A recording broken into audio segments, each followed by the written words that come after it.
We took our first trip to Maui with our daughter Janine and her husband Daryl.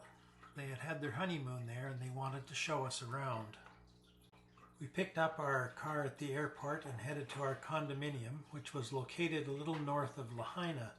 It was called the Holly Kai. It was along the water and the ocean views were quite wonderful. The condominium was very spacious and had all the amenities to make our stay an enjoyable one.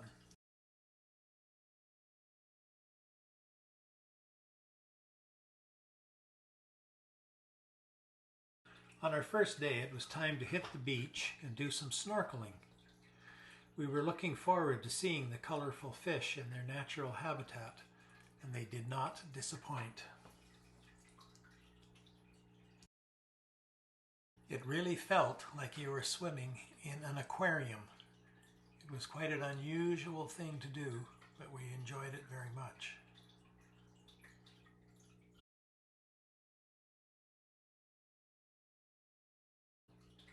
Janine and Daryl had booked a guided kayak trip for us to do some open water snorkeling, where in addition to seeing the colorful fish, we hoped to see some sea turtles. It wasn't long before we came across a couple of these amazing creatures. They guided effortlessly right in front of us, and you could almost reach out and touch them. The whole experience on the kayaks was an amazing way to get an introduction to Maui. The next day we headed further north of Lahaina. Along the way we saw some landscapers transporting fully grown palm trees to be planted somewhere. The terrain was quite hilly, and we stopped several times along the way to look at the coastline and the trees. The soil in the area was quite red, so of course that meant stop for a photo.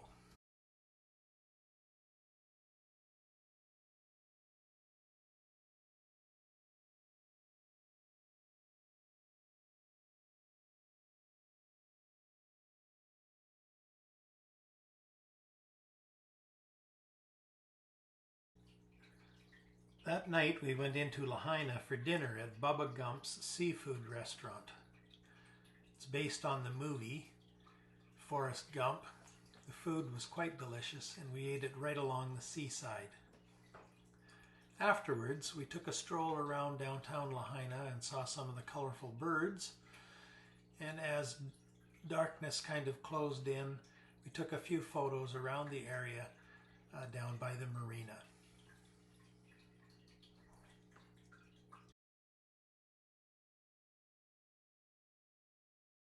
The next day, we took a boat tour out to the Molokini crater. Boats make the 5-kilometer journey out to the crater to enjoy a snorkeling experience. Along the way, you just might be lucky enough to see some humpback whales, and we were that lucky.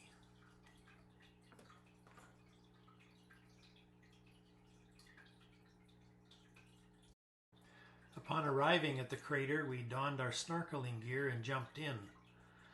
The reef around the crater provides a safe habitat for many species of tropical fish, and they were certainly in abundance.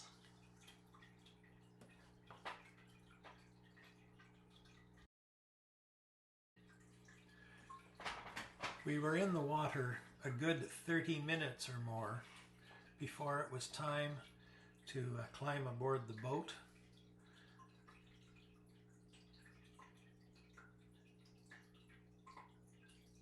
And enjoy some refreshments before heading for home. Our next outing was to visit the Io Valley State Park. It's a peaceful 4,000-acre park which is home to one of Maui's most recognizable features, the 1,200-foot-tall Io Needle rising from the ground. We spent a few hours meandering through the trails in the lush vegetation, and then it was time to head to the beach once again, where we saw some people doing some surfing before we put our own suits on and headed into the water.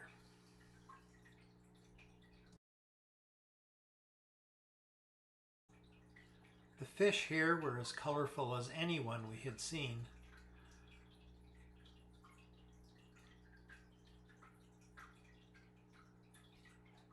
And once again, we were fortunate enough to have a turtle encounter.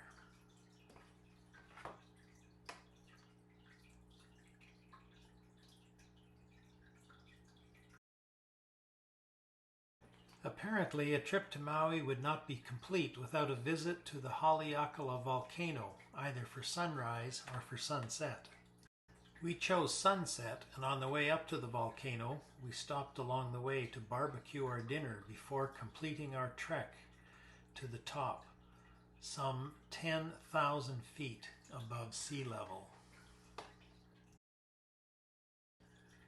The temperature at the top at Haleakala can go below freezing, but that was not the case today. It was cold though, and we were glad that we had dressed for the occasion.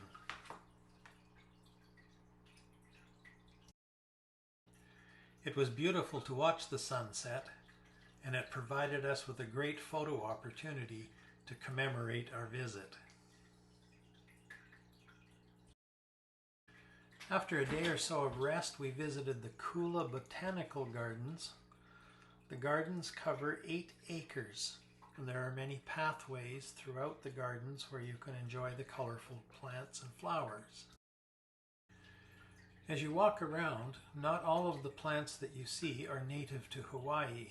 Some of them are from other parts of the world with similar climates to Maui. The natural setting here provides unusual rock formations, some waterfalls, some ponds, and a panoramic view of the West Maui Mountains. There are places to sit down and rest as you walk along, and every once in a while you might even encounter a chameleon or two if you look really closely.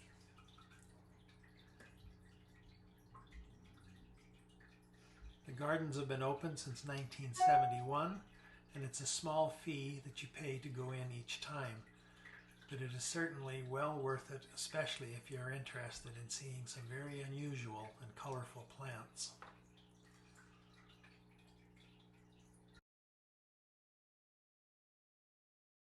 One thing Janine and Daryl wanted us to experience was a Hawaiian luau. With that in mind, we went to the old Lahaina luau for an evening dinner and entertainment.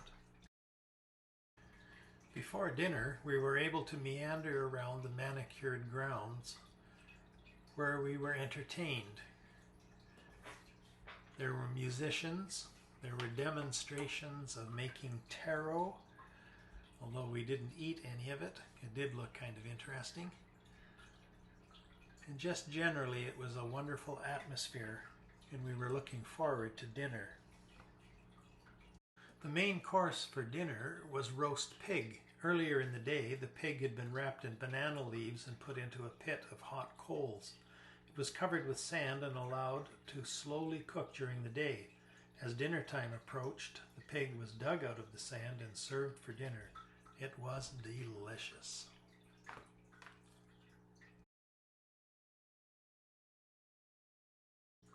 After dinner, we were served a number of desserts before sitting back to enjoy the entertainment for the evening.